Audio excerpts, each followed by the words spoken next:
రిచ్చు బయట తినేసి వస్తాం, నువ్వు ఇల్లు జాగ్రత్తగా చూసుకో. పోయేసి రండి అమ్మగారు, నేను చూసుకుంటాలే. అయినా నేను సర్ది కూర సద్దనమో తిని ఉంటాలే. సర్లే, నువ్వు మాతో పాటు రా. రిషు, ఇంట్లో తను మనకంత హెల్ప్ చేస్తుంది, కనీసం హోటల్ ఫుడ్ తినిపిలేమా?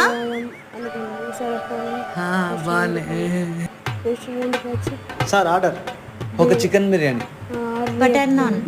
నాకు చెప్తే రాసుకో. Bamboo chicken, butter masala.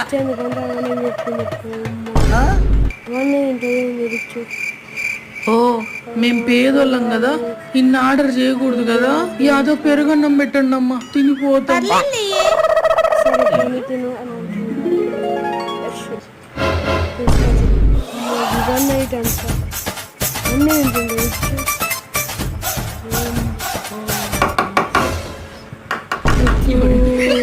Animals